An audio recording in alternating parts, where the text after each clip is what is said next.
Hi and good evening. Thank you for watching. I'm Shakil 5858. I am Buddham.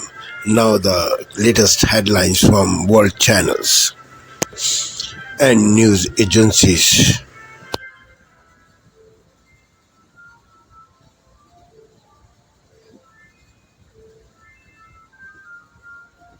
Purported leak.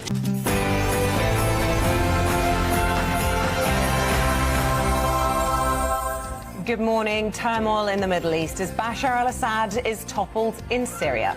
The former dictator has now fled to Russia, seeking asylum in Moscow on humanitarian grounds. Attention now turns to what comes next as Western leaders warn of uncertainty in the region. That comes as the Prime Minister heads to Saudi Arabia today to drive up investments in the UK and seek closer ties with the Gulf state. A victim from the Rotherham sex abuse scandal reveals how she's been let down by police again after they lost vital evidence in her case. Prince William follows in his mother's footsteps as he serves lunch for the homeless at a shelter she took him to as a boy. A public nuisance or spectacle in the sky. A debate's being held today about whether to ban the sale of fireworks to the general public.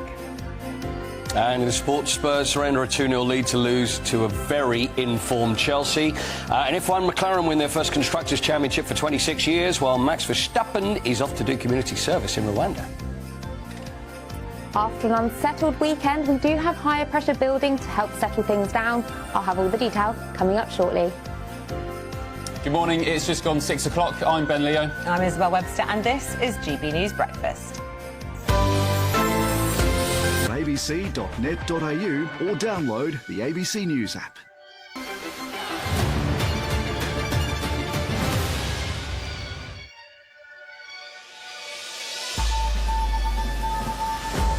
Authorities treat Melbourne's synagogue attack as terrorism, and the Prime Minister sets up a task force to tackle anti-Semitism. Special Operation Avalite will be an agile and experienced squad of counter-terrorism investigators who will focus on threats, violence and hatred towards the Australian Jewish community and parliamentarians.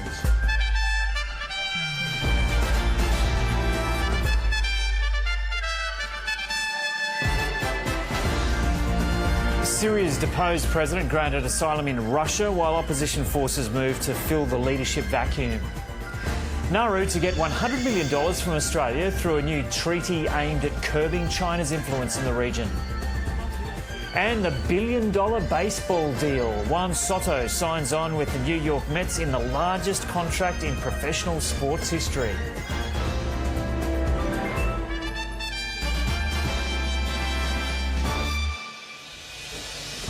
Hello and welcome to ABC.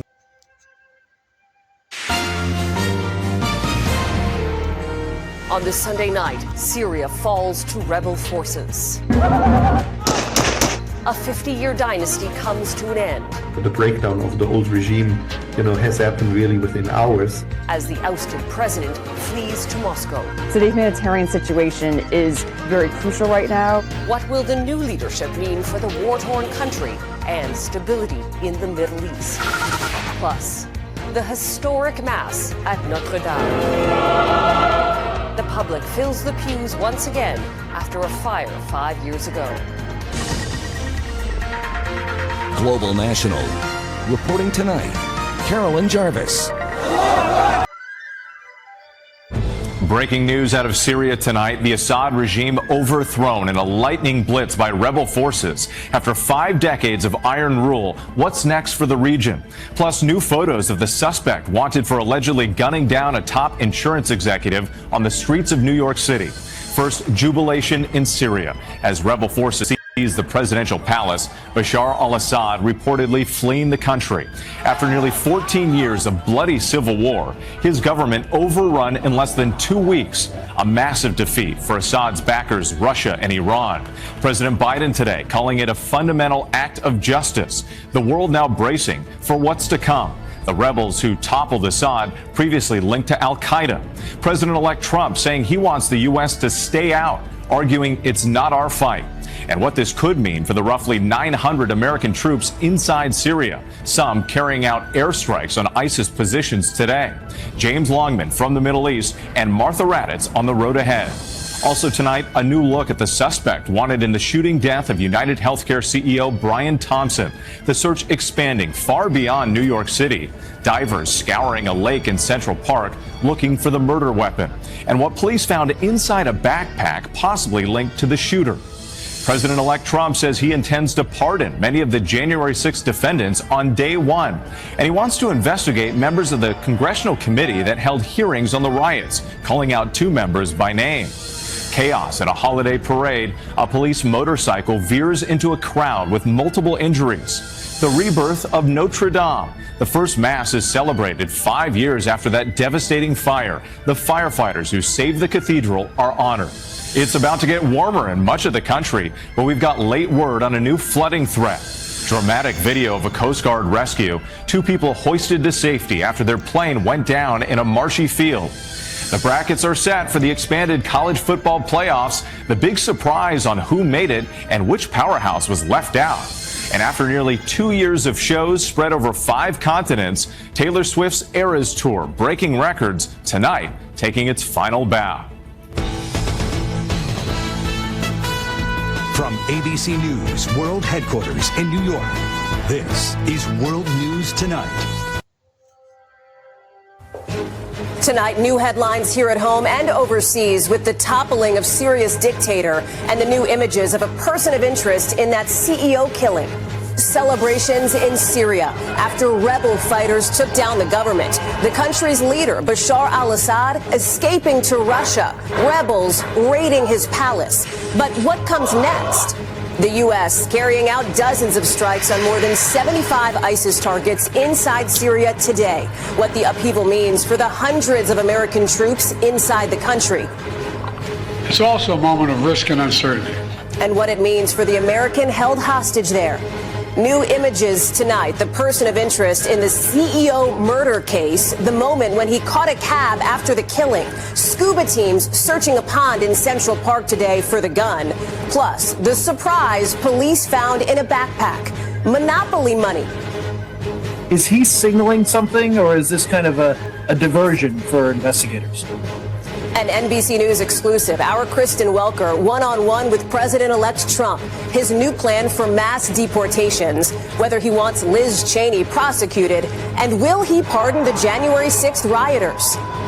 New sightings of those mysterious big drones, the size of small cars, swarming over New Jersey, and the police now taking to the air themselves to try to figure out what's happening. And as Notre Dame finally reopens its doors this weekend, we will introduce you to the carpenters and artists who rebuilt the cathedral, now using a different tool to celebrate it, their voices.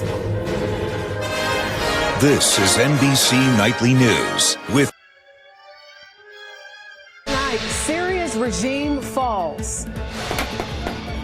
Rebels topple the government of President Bashar al-Assad, ending decades of a family dictatorship marked by intense civil war. I'm Yildiz Tayyip at the Turkish-Syrian border as Syria's rebels celebrate their rapid takeover of the war-torn country. President Assad and his family have reportedly been granted asylum in Russia. The fall of the regime is a fundamental act of justice. Also tonight, Trump's agenda. In a new interview, the president-elect lays out his plans for day one and beyond, including sweeping tariffs and the mass deportation of migrants. Plus, hunting for a killer. Police in New York have released new photos of the suspect wanted for the execution-style murder of the CEO of United Healthcare. The search for the mystery gunman extends into several states. The bells ring again at the Cathedral of Notre Dame in Paris, and Mass is celebrated for the first time since the fire that almost destroyed the centuries-old landmark. Meet some of the young students behind the intricate renovation.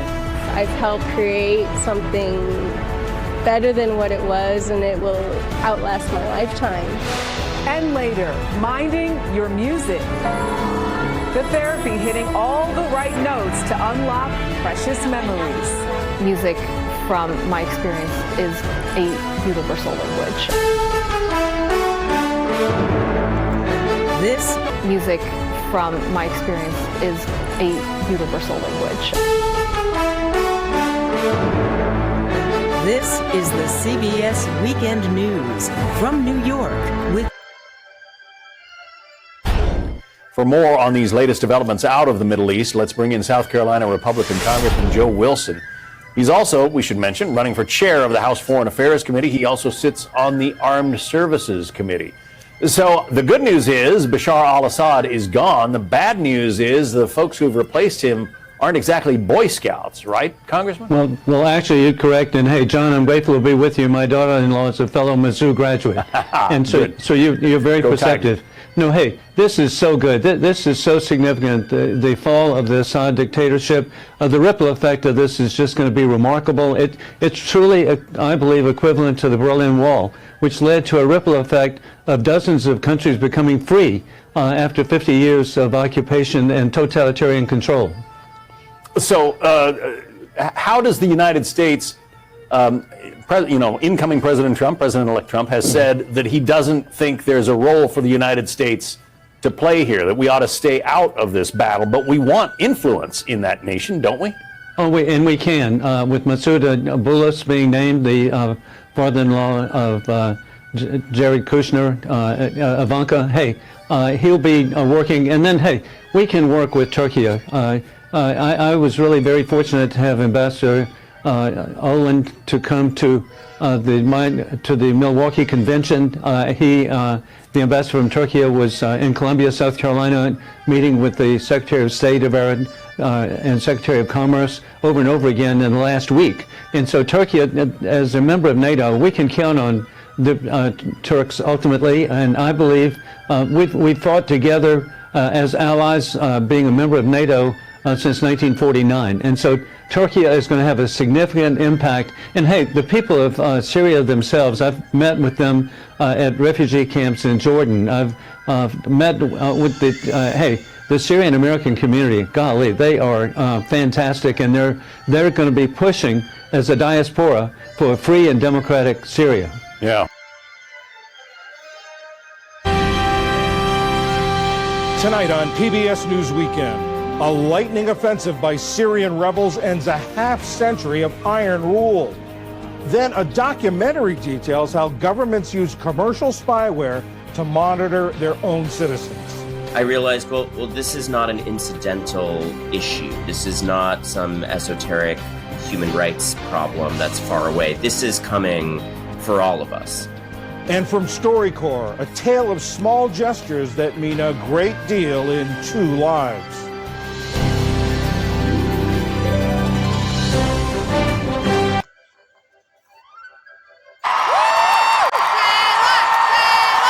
The stadium erupted as Taylor Swift took the stage for the final show of her world tour. We get to spend the last night of the Eras Tour with 60,000 beautiful people in Vancouver. The big finale drawing thousands of Swifties to Vancouver.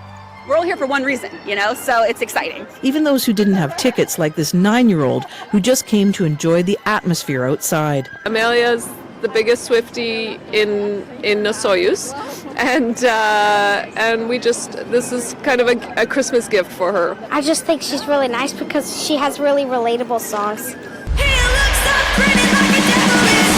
Swift's multi-generational draw, her book, movie, and smart marketing have helped her smash concert records with her 149 shows in 50 cities. She is a business. She is a product. There's no question about it. When I walk in the room, I can still make the whole place shimmer.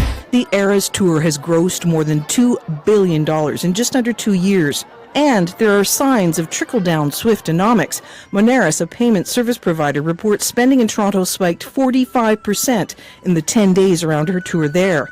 Everywhere she goes, she has a massive economic impact. And it's now to the point where, our Prime Minister commented on her not coming to Canada initially. Luring Swift north along with so many of her fans. Well, this is probably the biggest concert tour that's the world has ever seen, and she decided to end it here in Vancouver. I know she has something great in store next, so I can't wait to see what that is. And that's the big question for all these fans. After almost 2 years touring the world and 3 sold-out concerts right here in Vancouver, what will Taylor Swift's next era be? Yvette Brand, CBC News, Vancouver. We've got breaking news from New York. A lawsuit has accused rapper Jay-Z of raping a 13-year-old girl in 2000, allegedly alongside Sean Diddy Combs. The anonymous accuser says the alleged assault happened after the teen was driven to an MTV Video Music after party. The federal suit was originally filed in October, listing Combs as a defendant. It's now been refiled to include Carter. None of the allegations have been proven in court. Carter is the first celebrity to be accused of sexual assault in connection to Combs.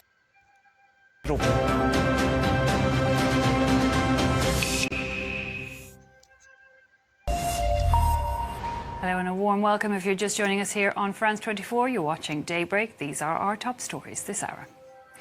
Bashar al-Assad is in Russia while a coalition group of rebels takes control in Syria. After half a century of Assad family rule and almost 14 years of civil war, a new week, a new era for Syria. Celebrated by millions of Syrians that had been forced to flee the country and by world leaders, the fall of Assad being greeted with hope, but there's also concern for the future. Israel's leader says that Israel is in part to thank for the fall of the regime in Syria, as Israel sends troops across the border as a security measure. Meanwhile, the war rages on in Ukraine, with Kyiv struggling to maintain its military troops. Our correspondent Gulliver Cragg takes us to meet the newest recruits as pressure is piling on to reduce the age of conscription to 18. Glad you could join us. Well, in something very different, $28 million for some slippers. That's the price paid for pumps worn by Judy Garland in the Wizard of Oz movie in 1939.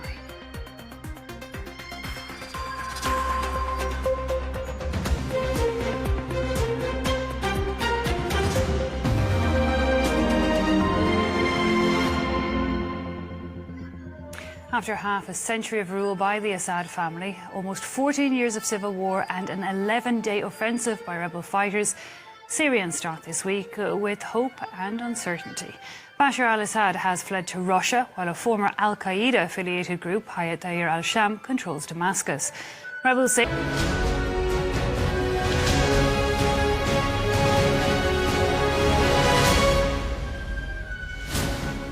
Good morning. It's 6 o'clock on today's show. Syria's former president, Bashar al-Assad, in Moscow after fleeing Damascus.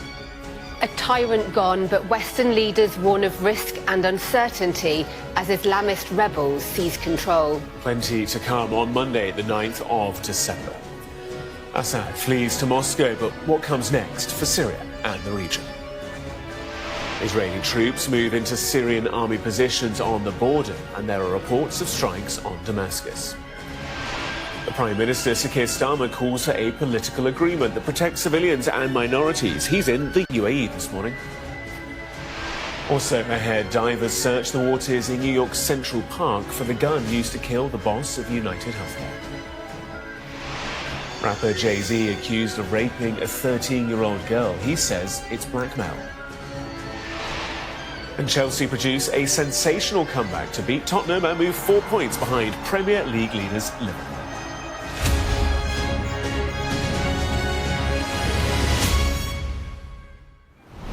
Very good morning to you. Gareth Barlow with you on Sky News Breakfast. Let's start with that top story. Syria. The former president Bashar al-Assad has fled to Russia.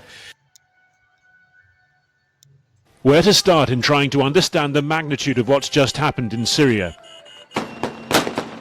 Here in the centre of Damascus, just hours ago, still Bashar al-Assad's nominal seat of power. In his dynastic heartland and putative holdout on the Mediterranean coast, where they ride a statue of his father through the streets. In Hama, seized in the Assad era, or Thursday, where a reporter sheds his protective vest to embody the emergence of a new Syria. But perhaps the most instructive place to look is here, in the former regime's darkest corner. The corridors of Saidnaya prison, north of Damascus, where they killed so many thousands, they built a crematorium outside. A young child comes into view. Look at that boy, poor thing, they say. These women, at the heart of a brutal industrial oppression, being freed, being told to say God is great, not to worry about possessions, about ID cards, about where to go and how. Another prison, the same story. He says, "There's no state anymore, sister. Damn the state, it's fallen. Come down, come on."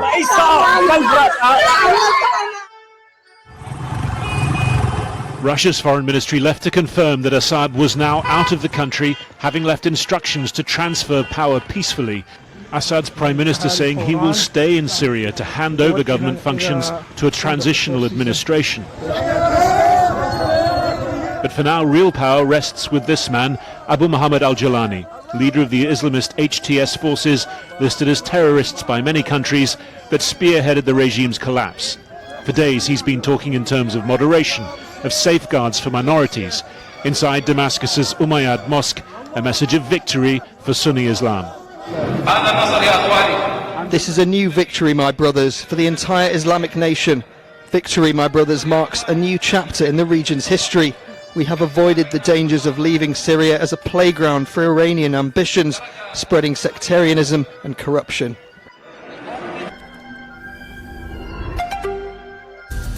This is DW News live from Berlin. Syrian President Bashar al-Assad reportedly finds asylum in Moscow after fleeing the rebel takeover of Damascus. Syrians celebrate the end of 50 years of the Assad family's oppressive rule, hailing what the rebels are calling a new era for the country. Also coming up, South Koreans keep up their calls for President Yoon Suk-yeol to quit. The opposition says it will try again to impeach Yoon over his declaration of martial law.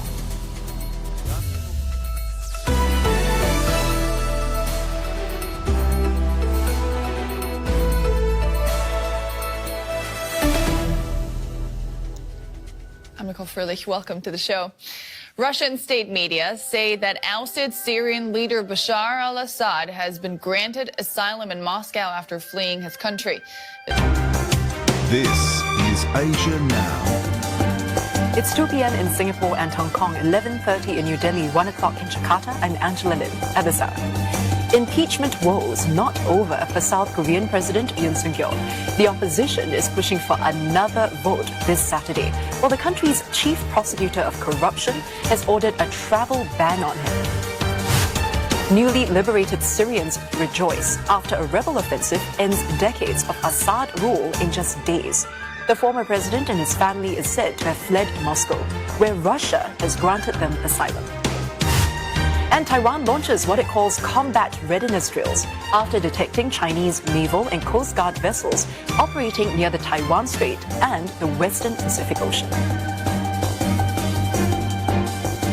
South Korea's chief prosecutor of the Corruption Investigation Office for high-ranking officials has ordered a travel ban on President Yoon Suk-yeol. The end of a ruthless regime, the only one many Syrians have known. For 53 years, the Assad family has ruled. Now they are no more. The regime has been overthrown, along with the state security branch and Air Force intelligence. Praise be to God, we have triumphed over the tyrant Bashar and his allies. Syrians firing off guns across the country, celebrating the fall of President Bashar al-Assad in Damascus, after opposition forces captured the capital late on Saturday.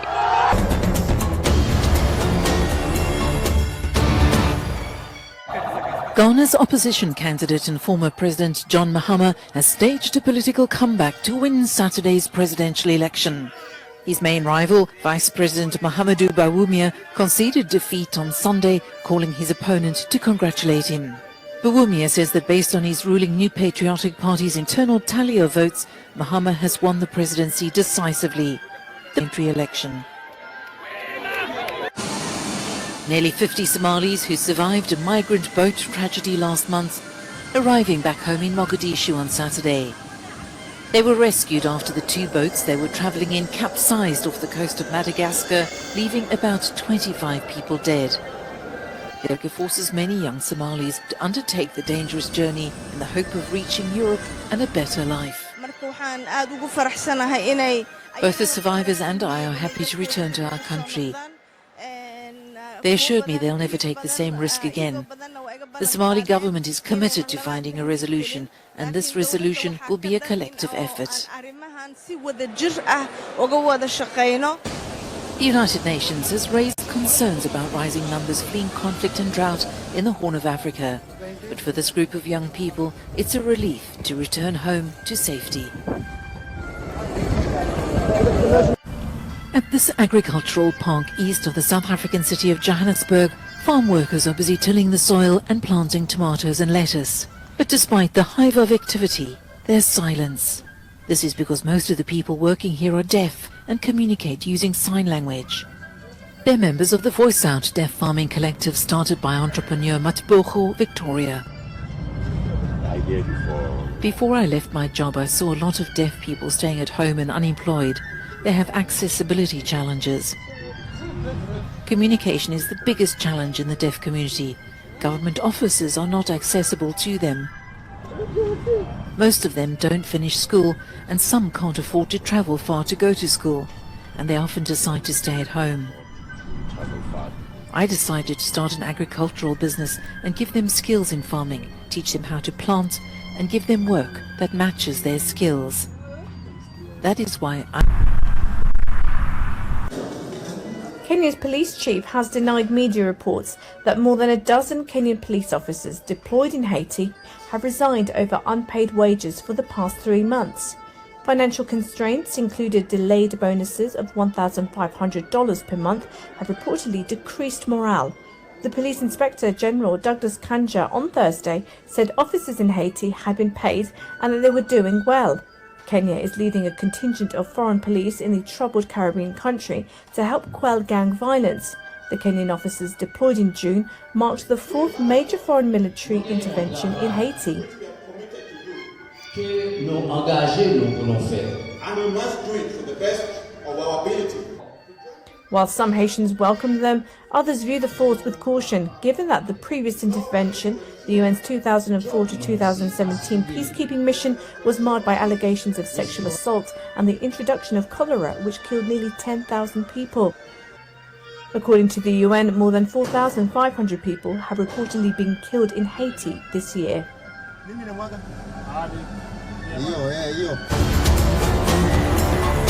Thank you for sparing your precious time. This is Amir Shakil. Have a good life. Bye-bye.